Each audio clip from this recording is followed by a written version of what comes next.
They were all clapping, standing even. Some were crying. My retirement dinner at the Hilton Ballroom was meant to be a celebration of nearly 6 decades of service. My legacy. My story. But in the middle of it, my own son stood up and said something that made Forks freeze mid-air. "Before we go on praising her too much," he announced, his voice calm but icy, "maybe we should talk about what really happened in 1983. Mom, should I tell them, or will you?" My stomach dropped. The entire room, doctors, board members, former patients, hospital trustees, and even the mayor, turned to me. I felt the color drain from my face, but I didn't flinch. I took a sip of water, looked him straight in the eye and said, "Go ahead, Mitchell. Tell them. If you remember it the way it really happened." That moment, that was when everything changed. But let me take you back. You need to understand why my own son would try to ruin me, and how I outsmarted him without ever raising my voice. My name is Eleanor Duval, an 85-year-old retired trauma surgeon from Baltimore, Maryland. I worked at Johns Hopkins Hospital for 57 years. I lived alone since Harold, my husband of 40 years, passed away in 2003. I never remarried. I devoted my life to medicine and to raising my only child, Mitchell. Or at least I thought I did. Mitchell was a quiet boy, always in his head. Harold used to say, "That boy is too smart for his own good." He wasn't wrong. Mitchell skipped grades, went to Yale, and then dropped out 2 years into a neuroscience program to become a motivational speaker. A motivational speaker. Can you imagine? We didn't speak much after that. He said I made him feel less than, because he didn't follow in my medical footsteps. I tried to understand, truly, but the distance only grew wider. And yet I never imagined it would come to this. The retirement dinner. It was the hospital board's idea. They said someone like me deserved a grand farewell. I didn't ask for it, but I appreciated it. My nurses came. My residents came. Even a few former patients showed up, tears in their eyes, grateful to the woman who had saved them. Then there was Mitchell, front row, wearing a smug smile and a suit that didn't fit. Earlier that day, I had felt uneasy, not nervous. Just a strange sense of fog in my chest. The housekeeper, Lupe, had found an envelope on my porch that morning with no return address. It had one sentence inside. "If they only knew what happened in 1983. Froze.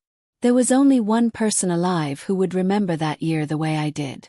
And his name was Mitchell. Back at the dinner, my speech was nearly over when he stood. I was telling the story about how I saved a twin boy during a complex heart operation when he cut in. "That's funny," Mitchell said, "because in 1983, you abandoned your own child while you were saving someone else's." The room went silent. Even the jazz band stopped mid-tune. People whispered. My fork shook in my hand. My throat tightened. My fingers went cold. But I smiled. "I see you still remember it your way," I said. "But maybe tonight's a good night to tell the truth, Mitchell." And so there it was. The setup. He wanted to destroy me. I wasn't entirely sure why, not yet. But I had a feeling it had more to do with inheritance than with some dusty family memory.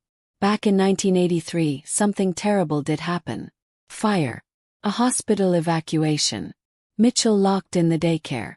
I was in surgery, performing an emergency C-section. I had to choose between staying on the table or running to the daycare. Chose to stay. Mitchell never forgave me for that. But what he never understood was why I stayed. Now, as everyone stared at us like spectators at a courtroom trial, I took the mic from the podium. My voice didn't shake. "I think everyone deserves the full story," I said calmly. "Yes, Mitchell is right. In 1983, something happened. Something I will never forget for as long as I live. But you left out the part where..." And then I stopped, dead in my sentence.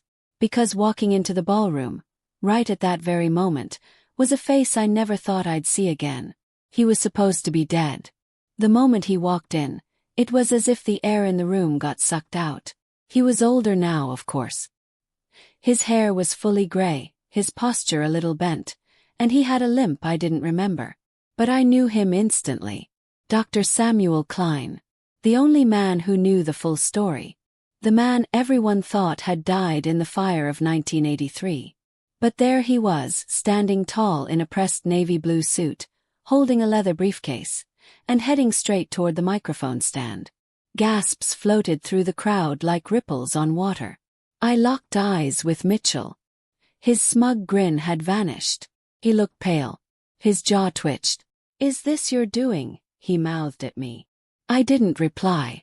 I simply turned to Dr. Klein and nodded ever so slightly. Let me rewind a bit so you understand. Mitchell had always weaponized 1983. In his version of the story, I chose to save a stranger's baby over my own. I was in surgery when the pediatric wing caught fire. The daycare was evacuated, but not in time. The fire spread too fast. Mitchell had been trapped for over 15 minutes in thick smoke before a janitor, Mr. Carl Tenley, found him in a closet and carried him out. He suffered some smoke inhalation, but he lived. Physically, at least. Emotionally. He buried his father's death from 3 years earlier and clung to this moment like it explained everything. The way I worked too much. The way I forgot birthdays. The way I sometimes didn't say, "I love you," in the exact tone he needed. For decades he twisted that story. But what I never told him, not fully, was that Dr. Klein had been the attending surgeon. I was only assisting. The C-section patient had been his wife. And when the fire alarm rang, he froze. I didn't. I delivered those babies with blood on my gloves and smoke seeping into the vents. He broke down in the scrub room. Took charge. I saved both lives. But hospital politics are ugly. Back then women, especially women like me, weren't seen as leaders. Dr. Klein took the credit. Till now. Dr. Klein tapped the mic. His voice was raspy but clear. "Ladies and gentlemen," he began, "my name is Dr. Samuel Klein, and I have come here tonight to correct a lie." I didn't breathe. Mitchell looked like he might run. "For years," Dr. Klein continued, "I have lived in Arizona under another name. After the incident in 1983, I retired early, consumed with guilt. Not because of the fire, but because I let another take the fall for my cowardice. That woman," he pointed to me, "is the only reason my wife and children are alive. She took control when I broke. She saved them. She stayed on that table not because she cared more about strangers, but because she cared about duty, about life. Even when her own child was in danger." The room burst into murmurs. My hands were trembling. Not because of fear, but because after 42 years, the truth was finally standing in front of me with a microphone.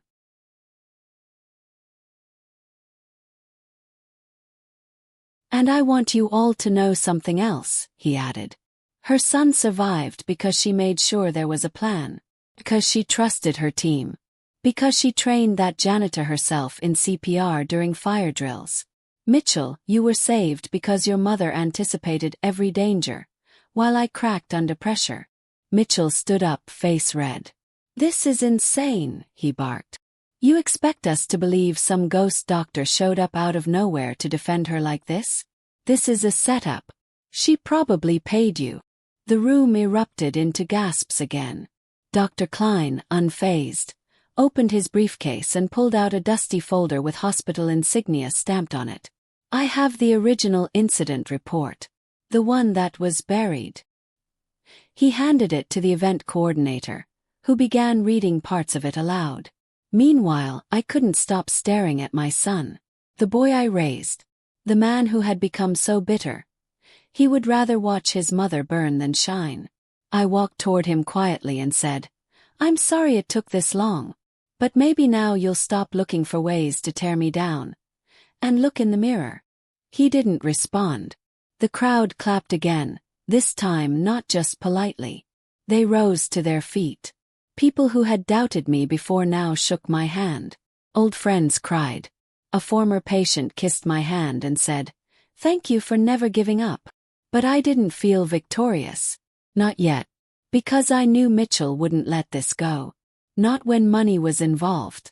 You see, he didn't just want to shame me. He wanted to replace me. at the hospital board, in my will, in my reputation. And the next morning he proved it. Because when I got back home after the dinner, my safe had been emptied. Every file, every document, every personal letter and trust paper, gone. When I opened the safe and saw it empty, I felt something in my chest snap. The papers were gone. My house deed, the retirement portfolio, Harold's old letters, the original will. Everything that mattered.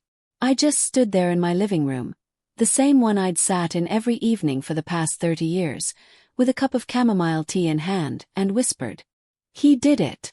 I didn't cry. I didn't scream. But something inside me hardened. See, Mitchell thought he was the smartest person in the room. And maybe in some rooms he was. He could talk fast, smile wide, throw big words around like confetti and make people feel small without raising his voice. But he never understood me. He never learned that I don't show my hand until I'm ready to end the game. Let me take you back to just 2 days before the retirement dinner. I had received a phone call from an old colleague, Dr. Rashida Bell, who now worked in hospital legal affairs. She said she'd gotten a strange email from Mitchell pretending to be me, asking about the hospital's charitable trust fund and whether I could change beneficiaries to my son. She forwarded the email. It wasn't even a clever forgery. It was lazy. He'd signed it, "Warmest regards, Eleanor D." I never ever used my initial, only my full name. That's when I knew he wasn't just planning to humiliate me publicly. He wanted to erase me completely. Financially, historically, and emotionally. So I made a quiet phone call to my lawyer, then to my safe installer, and to Dr. Klein. Back to the empty safe. I turned around and looked at the hallway camera feed. I had installed a hidden one just last week. Mitchell had no idea. I watched the footage. Timestamp: 1:32 a.m. Just hours after the dinner. There he was, letting himself in with the spare key from the old plant pot by the porch. I never moved it. I wanted to see if he'd go that far. He did. He opened the safe confidently, clearly knew the combination. And he smiled as he slipped the contents into a black duffel bag. That was the part that cut deep. The smile. The next morning I went about my business like nothing happened. I baked my lemon poppy seed muffins, fed the cat, wrote in my journal. Then I printed out still shots from the footage and drove to my lawyer's office downtown. Mrs. Constance Briggs had been my legal rep since Harold died. She was 78, sharp as a tack, with a silver bob and the patience of a priest. She leaned back in her leather chair, adjusted her glasses and said, "Eleanor, are you ready for this?" He nodded. She opened her drawer and pulled out will number 2. Dated. Notarized. 3 weeks ago. Mitchell had no idea it existed. Because 3 weeks ago I had moved all my assets, every single one, into a living irrevocable trust managed by an independent fiduciary. The original will that Mitchell just stole. Worthless now. Just paper. In the new trust, he wasn't named anywhere. Every penny was going to 2 causes. Johns Hopkins Surgical Scholarship Fund for Underprivileged Women in Medicine. A women's transitional housing shelter in East Baltimore. The house. Going to the hospital as a recovery center for retired nurses. My lawyer smiled. Your son stole your past. Not your future. But I wasn't done. See, Mitchell always assumed he could intimidate me quietly. That I'd never fight back because I was old and soft. What he didn't know was that I had written a speech for that dinner. The one I never got to read because of his outburst. So I made some calls. 2 days later, I hosted a private event at the same Hilton. Invitationally. No stage. Just chairs, coffee, and the truth. Mitchell wasn't invited. But of course he showed up. Halfway through my talk, as I was recounting the early days of my career, where I was passed over for promotions, operated on patients who died because male doctors overruled my judgment, he barged in, clutching a brown folder. "You're all being lied to," he shouted. "She's hiding things. She's manipulating her legacy. This is all a performance." People turned, confused. Some whispered. Some glared. I raised a hand. "Mitchell," I said, Do you want to read what's in that folder? Or should I? He froze. Because he knew I knew what was in it. Copies of the old will, probably. Hospital clippings. Maybe even photos of my younger years he thought would shame me. Go on, I said softly. Open it. He did. And out spilled. Photos of him. Of the safe. Holding the bag. With timestamps. Gasps again. This time he didn't shout. He didn't argue. He just stood there. Frozen in place, lips twitching, chest heaving. I stepped forward. I trained hundreds of young doctors in my life. And one thing I always said was, character matters more than talent. You've got the brains, Mitchell. But you've got no character. The room clapped. I turned away and left him standing there with his folder. His pride shattered on the floor like broken glass. But even then I knew. He wouldn't stop. And I was right. Because the next morning, I got a call from the state licensing board. Someone had anonymously filed a complaint accusing me of medical malpractice. Dating back to 1992. The voicemail was cold. Robotic. This is a courtesy call from the Maryland State Board of Physicians. We have received a formal complaint regarding alleged misconduct during a surgical procedure dated April 1992. Please return our call within 5 business days. I just sat on the edge of my bed, phone still to my ear, unable to move. 1992. That was the year Harold had his 3rd stroke. The year I nearly quit medicine for good. The year Mitchell began sleeping at friends' homes more than our own. Of all the years to dig up, he picked the one I'd buried the deepest. But I wasn't surprised. Not really. Mitchell had always been theatrical. He couldn't accept defeat like a man. If he couldn't win in the spotlight, he'd try to destroy me in the shadows. This complaint. It wasn't about justice. It was about revenge. He wanted to ruin my name, even in retirement. That afternoon, I brewed a fresh pot of Earl Grey and called Constance my lawyer. I told her everything. She sighed. Do you have any idea what procedure they're referring to? No, I said truthfully. But if I had to guess, it would have been during the peak of the budget cuts. Long hours, limited supplies, too many trauma cases. She promised to get in touch with the board and request full documentation. And I did what I always do when I feel cornered. I went for a walk. There's something about the streets of Baltimore in spring. Old brick sidewalks, dogwood trees in bloom, kids on bikes wobbling past. It reminds me I've lived through so much. I've walked these streets in grief after Harold died. In joy after Mitchell was born. In exhaustion after 12-hour surgeries. And now, in disappointment, after my own child tried to erase me. I ended up outside St. Martin's Church, a place I hadn't stepped into since Harold's funeral. I sat on the last pew in the back, eyes on the stained glass Jesus above the altar. And I whispered not really a prayer but more like a challenge. If you want me to fall, now's your time. But if there's still work left for me to do, I need one more push. 3 days later, Constance called back. I got the complaint, she said. It's anonymous, of course. But the language. It's personal. Whoever wrote this, Eleanor, they know you. Deeply. My chest tightened. It accuses you of falsifying a post-op chart for a patient named David Carmichael, she added. Does that name ring any bells? Froze. David Carmichael. Yes, he was real. Boy. 6 years old. Hit by a truck on North Charles Street. I operated on him in 1992. I remember because Mitchell was in the ER waiting room that night, refusing to look at me because I'd missed his school play. David had flatlined twice. We brought him back both times. He lived. But I remembered the aftermath. His mother filed complaints. Said I hadn't told her everything. Accused me of covering up a mistake. The hospital launched an internal investigation. And cleared me. Case closed. Till now. Until Mitchell dug it up. And twisted it. Constance said the board would likely review the complaint and decide whether to dismiss it or investigate. But if they did investigate, my entire career would be opened like a book. Could take months. Or years. Even in retirement, this kind of stain could follow me. Legacy matters when you're the first female trauma chief in a 200-year-old hospital. Mitchell knew that. He was trying to bleed me slowly, with rumors, accusations, shadows. But I wasn't done. I made a quiet call to someone I hadn't spoken to in years. Anna Carmichael, David's younger sister.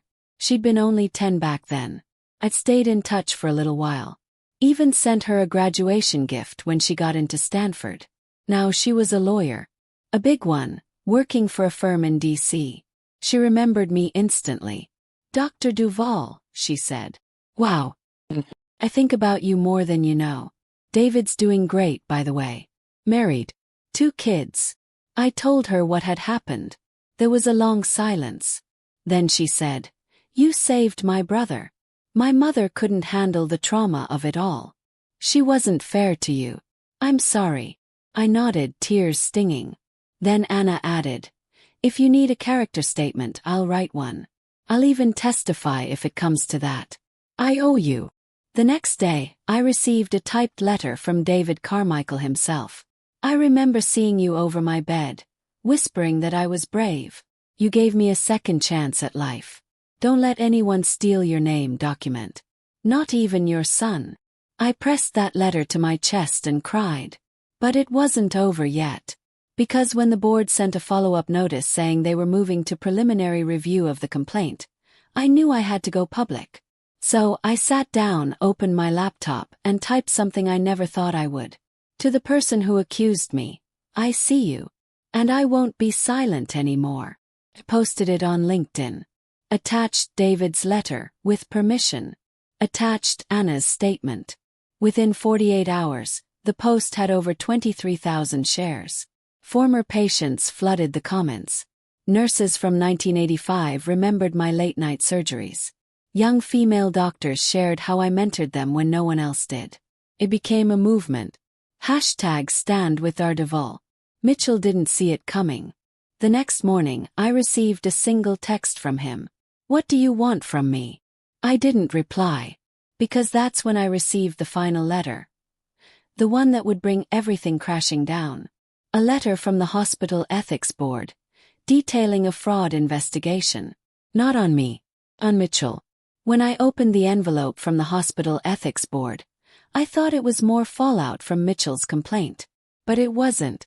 It was addressed directly to me. Inside was a printed letter with the hospital's gold letterhead seal. At the bottom, signed in black ink, was the name of Dr. Felicia Monroe, Chief of Ethics and Compliance. It read, "Dr. Duvall, this is to inform you that during an internal audit of the hospital's philanthropic records, we discovered a trail of irregular donation requests and fraudulent grant applications submitted under your name. Upon review, none of these documents originated from your verified hospital email or signature.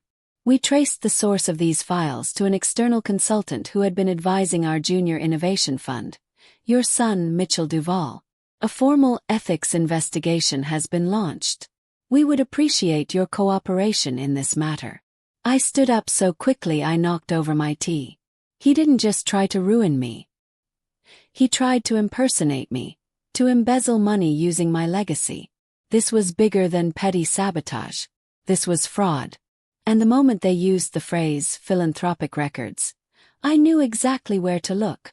You see, Mitchell hadn't just been embarrassed at my retirement dinner. He had been desperate. Because for the last 6 months, he'd been promising investors that he was collaborating with his famous mother on a new charitable initiative for young trauma medics. He even had a glossy pitch deck, with my name, my face, and my signature, none of which I'd seen. The deeper the hospital dug, the more they uncovered. Fake documents, inflated budgets, donor solicitations using my name, and even a GoFundMe page Mitchell launched using a fake Duvall medical mentorship program. It had raised $38,000. None of it went to medicine. All of it went to a private business account tied to an LLC registered in Virginia, under a different name. But the recovery trace led back to Mitchell's billing address in Baltimore. I drove straight to the hospital's legal office that afternoon. I didn't even knock. Dr. Monroe stood when I walked in. Dr. Duval, Eleanor, I am so sorry. I want to cooperate, I said, cutting her off. I want to clear my name and protect every single student and donor he manipulated. She nodded. We've already frozen the funds. We've contacted the State Attorney General's office. Then she looked me in the eyes and said something I wasn't ready for. This is criminal, Eleanor. Your son could face felony charges. For a moment I said nothing. I looked out the window, down at the helipad where I used to stand between surgeries. The same place Mitchell waited for me after school as a child. I remembered tying his little red scarf around his neck on snowy mornings, holding his hand as he stared wide-eyed at the revolving doors of the ER. His tiny voice saying, "One day I'll be like you, Mom." I blinked fast. No one is above accountability, I finally said. Not even family. 2 days later, Mitchell was served. Not just with the fraud allegations, but with a cease and desist order from using my name, likeness, or credentials in any capacity. I wish I could say he took it like a man. But he didn't. Instead, he posted a video on social media. A tearful, manipulative rant filmed in his car. My mother's legacy is a lie. She's throwing her only child to the wolves. I sacrificed everything for her. And this is how she repays me. She was never there when I needed her. And now she's trying to erase me completely. He let tears roll. He trembled. He even said the words. She's mentally declining. She's not well. He used my age against me. The video got 2 million views in 24 hours. But what he didn't expect was who responded. Former nurses, medical students, residents, donors, even patients. The comment section lit up. She performed 3 surgeries on my son. I trust her more than any living doctor. Mitchell has always been jealous. He came to a residency mixer once and made everything about himself. That woman gave me my life back. Mitchell Duval is a disgrace to her name. Then came David Carmichael's video. He filmed it from his living room, holding his toddler on his lap. I was 6 when Dr. Duval saved me. Mitchell Duval wasn't in that operating room. He wasn't there when she stayed 3 nights by my bedside. I don't care what his claims are. That woman is a hero. And I'm living proof. Within days, Mitchell's video was pulled down for violating defamation policy. His YouTube channel was suspended. GoFundMe blocked his account. But he wasn't done. He sent me one final message. This isn't over. You owe me more than you know. And I'm not going down alone. That night I couldn't sleep. I kept thinking, what else could he possibly do? And then at 3:12 a.m. I got a call from the security company. Someone had just broken into my house. And this time it wasn't just for papers. The phone rang just after 3 a.m. I'd barely been asleep. I'd left the light on. Something deep in my bones told me this wasn't over. Mrs. Duval, said the calm voice on the other end. This is Secure Point Home Systems. We've detected a breach at your main entry door. Police are en route. I sat up, every nerve in my body buzzing. I didn't panic. I got up, reached for my housecoat, and walked to the monitor in the hallway. There it was. Mitchell. Caught on camera again. Only this time he wasn't wearing gloves. He wasn't sneaking. He was angry, shaking, muttering as he yanked open drawers, rifled through my study, kicking bookshelves, throwing files. I pressed record on the live feed. And I didn't call him. I called Officer Renner, a family friend, and the responding officer from when I filed the last incident. By the time the police arrived, Mitchell was in the basement. He was shouting to himself, pulling apart old boxes, tossing photo albums, family heirlooms, like a man possessed. What are you looking for? I whispered under my breath, watching the live footage from my phone. When the officers opened the door and caught him red-handed, he didn't resist. He just kept saying, I know it's here. She has it. I know she does. They brought him upstairs in handcuffs. He was panting, sweating, eyes wild. When he saw me standing at the top of the stairs in my robe, hair pinned back and not a trace of fear on my face. He snapped. "You stole it," he shouted. "It was Dad's. He told me it would be mine." The officer turned to me. "Mrs. Duval, what is he talking about?" I didn't answer. Not yet. Instead, I walked to the corner of the hallway and opened a thin drawer inside the linen cabinet. From the very back, I pulled out a sealed brown envelope, aged, faded, and still tied with a green ribbon. I opened it slowly. Inside was an original bank certificate of deposit from 1996. An account in Harold Duval's name. Worth $1.2 million. Mitchell's face twisted. "There it is," he screamed. "That's what he left for me. That's what you've been hiding all these years." I looked him dead in the eyes. "He didn't leave it for you, Mitchell." And I handed the officer a copy of the handwritten letter that was tucked behind the certificate. Harold had written it before his final stroke. It read, Eleanor. If you're reading this, I'm already gone. I know you'll find this hard to accept, but I've put this account aside for the day you retire. I want you to see the world. Go to Vienna. Take that cruise we always talked about. Mitchell is too entitled. He's never appreciated what you gave up for him. This is yours. You earned it. Mitchell went still. I've never seen a grown man's spirit deflate like that before. His knees buckled. He whispered. He promised. The officer pulled him gently toward the door. "You broke into a private residence, Mr. Duval. This is criminal trespassing, and you're already under investigation for fraud. You need a lawyer." Not another monologue. I turned away as they walked him out. It was over. Not just the schemes, not just the lawsuits, but the illusion that Mitchell could ever control my story again. I didn't press additional charges for the break-in. It wasn't mercy. It was closure. Let the fraud case and hospital ethics board finish what they started. And they did. 3 weeks later, Mitchell was indicted for wire fraud, identity theft, and charitable misrepresentation. He pled no contest. His accounts were frozen. His LLC was dissolved. The last I heard, he was living in a one-bedroom rental outside Richmond, working remotely for a call center under an alias. I haven't heard from him since. As for me, I finally took that cruise. Vienna, Prague, the Danube River. I met a widower named Clarence who danced better than Harold ever did, and I laughed like a schoolgirl for the first time in decades. I still keep the original footage from that night at the Hilton, when my son tried to burn my legacy to the ground. I keep it as a reminder that no matter how old you get, you never stop having to protect your name. And sometimes, you have to outsmart your own blood to do it.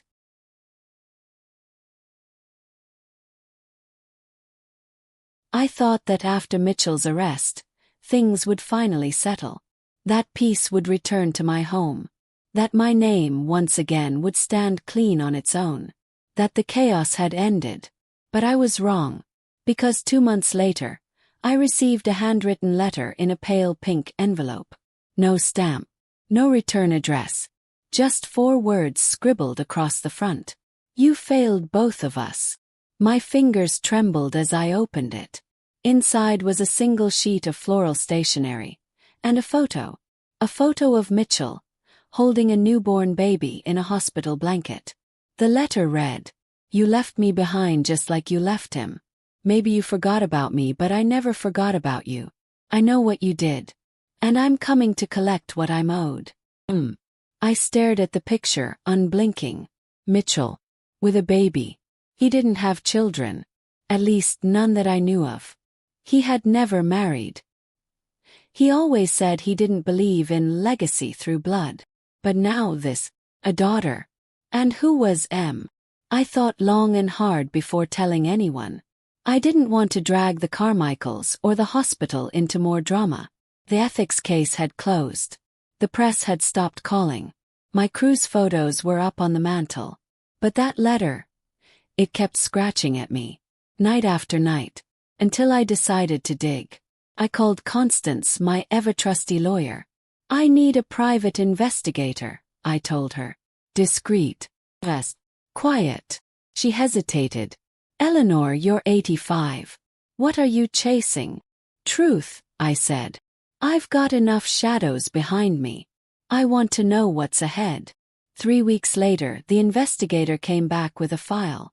Inside were birth records from a Virginia hospital dated 17 years ago, a school transcript, social media screenshots, and a name: Miranda Claire Turner. Mother deceased. Father Mitchell Duval.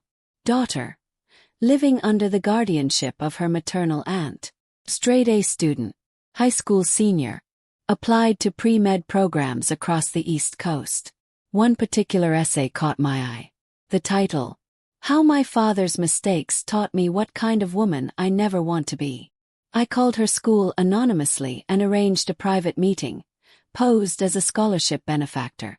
No press, no attention, just one meeting. She agreed. We met at a quiet tea room outside Richmond. She walked in, tall and poised, with her father's eyes and her mother's jawline. When she saw me, she paused, then smiled, but not warmly. I figured it was you, she said. I raised an eyebrow. You wrote the letter. She nodded. I found it all in a box at Aunt Janice's house. His letters, newspaper clippings, your picture, the stories, everything. I know what he tried to do. And yet, I said softly, you sent that note. Her eyes didn't flinch. Because I wanted to look you in the eye and say, I'm not him. But you were his mother. And you let him grow up angry. Entitled, Damaged. That pierced deeper than I expected. I sipped my tea and met her gaze. And what do you want from me now, Miranda? She leaned in. An opportunity. Not a check. A chance to make the name Duval mean something again. We talked for hours. About medicine. About integrity. About legacy. I saw pieces of myself in her. The grit. The fire. The spine. Before she left, she stood up and handed me something. It was a folded brochure. A community health initiative she'd written for a local contest. At the top was the title. The Eleanor Fund. Bringing healing to forgotten places. I didn't cry in front of her. But I did when I got home. The next morning I made a call to the hospital. I reopened the Duval Trust. But this time, with a new beneficiary. Miranda Claire Turner. Scholarship. A mentorship. Legacy. I thought this was the end of the story. But life, I've learned, is rarely so neat. Because just when Miranda's application was accepted into Johns Hopkins, she disappeared. No calls. No emails. No word. And a week later I received a second letter. This one was typed. No photo. No return address. You should have left well enough alone. You gave her power. And now I have to take it back. The letter was cold. You should have left well enough alone. You gave her power. And now I have to take it back. Signed only with an M. My hand trembled as I read it again and again. Miranda had been gone for 5 days. Not a single post. No school activity. Not even a call to her guardian, Janice. She had simply vanished. The police called it a voluntary disappearance. She was 17, almost 18. No signs of forced entry. No struggle. Just gone. But I knew better. This wasn't about her. It was about me.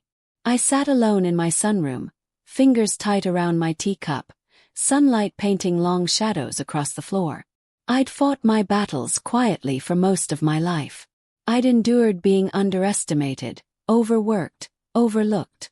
I'd held my tongue while men took credit, while hospital boards talked over me, while Mitchell turned bitter right under my roof. But this time it was different. This wasn't just my legacy anymore. This was her life. And I wasn't about to lose her too. Called Constance.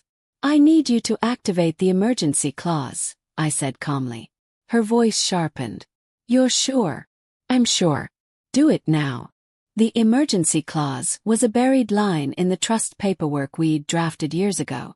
It gave me access to private resources, discreet investigative teams, legal muscle, even media handlers, for moments just like this. Because when you've been in medicine long enough, you learn. You don't wait for rescue. You build your own. The next 48 hours moved like a storm. We traced Miranda's phone last to a motel in Petersburg, Virginia. It pinged once more outside a gas station 10 miles away, then went dark. Security footage at the motel showed her walking out with a black duffel bag. Alone. No one forced her. But something about her face. I knew it. That wasn't a runaway. That was a message. And I had a terrible suspicion who orchestrated it. Then I remembered something. Mitchell's fake charity website. I went back and searched the archive page. There, hidden in the footer code, was a secondary email address. A burner one he'd used for consultations. I sent a message. Just 4 words. Where is Miranda now? Took hours. Then, finally I got a reply. She came to me. She said you were using her like you used me. She wanted to know the truth. So I gave it to her. And now she's mine to raise. Felt sick. He didn't kidnap her. He recruited her. Fed her the same poison he'd sipped his whole life. Lies about me. Twisted truths. Half memories wrapped in resentment. And because she'd felt abandoned. She listened. I called Janice, Miranda's aunt. She hadn't heard from her either. She wouldn't do this without a reason, Janice said, her voice cracking. She adored you, Eleanor. She wouldn't vanish. But grief plays tricks. And so does manipulation. Then something changed. A week later I received a package on my doorstep. Inside was Miranda's scholarship acceptance letter to Johns Hopkins. Ripped in half. And on top of it, a single photograph. Miranda sitting in a diner booth smiling. But not with joy. With something else. Calculated, restrained. At the edge of the frame, a hand reached across the table holding hers. Mitchell's hand. I stared at the photo for hours. If he wanted to hurt me, he had succeeded. But if he thought I would roll over, he had miscalculated again. So I did something I'd never done before. I held a press conference. At 85, with my cane at my side and my voice low but firm, I stood outside Johns Hopkins and said, I am not a perfect mother. But I am a woman who has spent her entire life in service of others. I have given everything I had to this city, to this hospital, to the people in it. My son wants to rewrite history. He wants to raise a young girl in the shadow of lies. I won't let him. I announced the creation of the Miranda Fund, a program to support young women estranged from their families, to provide mentorship, therapy, and emergency housing. I made Miranda's photo public. And I spoke directly into the camera. Miranda, if you're watching this, I'm not mad at you. I know you're confused. But the truth hasn't changed. Love you. And you are not your father's legacy. You are your own. Come home when you're ready. It aired in 5 states. Miranda didn't respond. But 2 weeks later, just as summer bloomed across Baltimore, I woke up to the sound of soft knocking at my back door. I walked slowly to the screen, heart thudding. There she stood. Backpack over her shoulder. Eyes red. Mouth trembling. I read the letter he hid from me, she whispered. And she held out Harold's old journal. The one that said you saved him. Even when it cost you everything. I opened the door without a word. She stepped inside. And in that moment I realized something. This battle wasn't about Mitchell anymore. It was about stopping the cycle. And starting something new. I still don't know where Mitchell is now. I don't need to. Because the story is no longer his to control. It's mine. It's Miranda's. It's ours. When Miranda stepped back into my home, I thought it was over. I thought we'd finally closed the door on Mitchell's poison. That truth had prevailed. That love and legacy and forgiveness had finally won. But the universe has a way of testing your peace, just to see if it's real. Started subtly. The scholarship fund we set up in Miranda's name, the Miranda Fund, was suddenly under audit. A former donor pulled out, citing confusion around the fund's origins. Then a local news blog ran a piece titled, Retired Surgeon Linked to Questionable Non-Profit Payouts. Is the Miranda Fund a vanity project? The article quoted an anonymous family source. Miranda was furious. It's him. He's still pulling strings. He nodded. Mitchell never cared about money. He cared about control. And when he can't have it, he tries to ruin it. She wanted to fight fire with fire. But I warned her. You don't win by becoming what hurt you. We hold the line with truth and patience. Still, I could tell she was struggling. That last encounter had wounded her deeply. And then one night I heard her on the phone in the hallway. Her voice low, tense. No, I'm not helping you. I came back because she's the only one who never lied to me. Don't ever call again. I stepped out of my bedroom. She hung up quickly. Was that him? Yes. She looked away. Yes. I sat her down and said something I wish I had told Mitchell when he was young. Loyalty doesn't mean silence. And love doesn't mean letting someone break you. It's okay to walk away. Even from family. Tears filled her eyes. She nodded.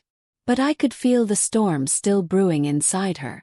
A week later, Miranda was offered a summer internship at Johns Hopkins. A rare, prestigious one. She would be shadowing in trauma rounds. The same wing I once ran. The board made it clear. This was their way of honoring both her merit and my legacy. We celebrated with vanilla cake and sparkling cider. I could see a sparkle in her eyes I hadn't seen since the diner photo, the one Mitchell had sent to torment me. She was finding her path. And then, the final blow came.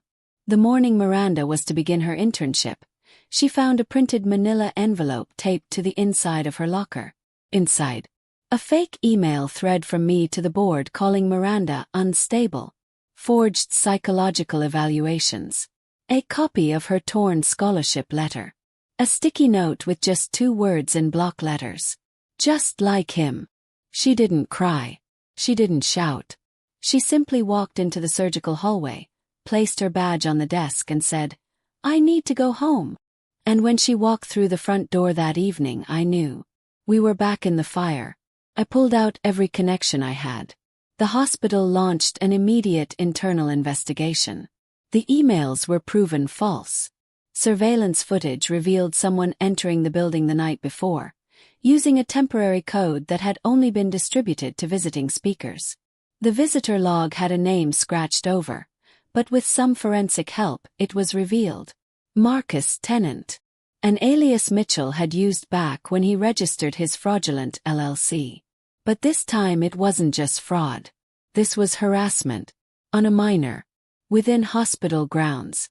This time, the police didn't treat it as a cold report. They issued a warrant. Mitchell became a fugitive. And suddenly the narrative changed. The press turned. The hospital board publicly denounced him. Miranda was reinstated and offered a full ride to their pre-med program. Donations flooded the Miranda Fund again, larger than ever. But even in victory, Miranda was quiet. One night, she came into my study, holding Harold's old journal again. I keep thinking, she whispered. If he had just known his father better, would he have turned out like this? I leaned back in my chair. No, I said. Mitchell didn't become who he is because of who raised him. He became that way because he never accepted accountability. Pain isn't a reason to hurt people. Miranda nodded slowly. I won't become him. I know, I said. And then something miraculous happened.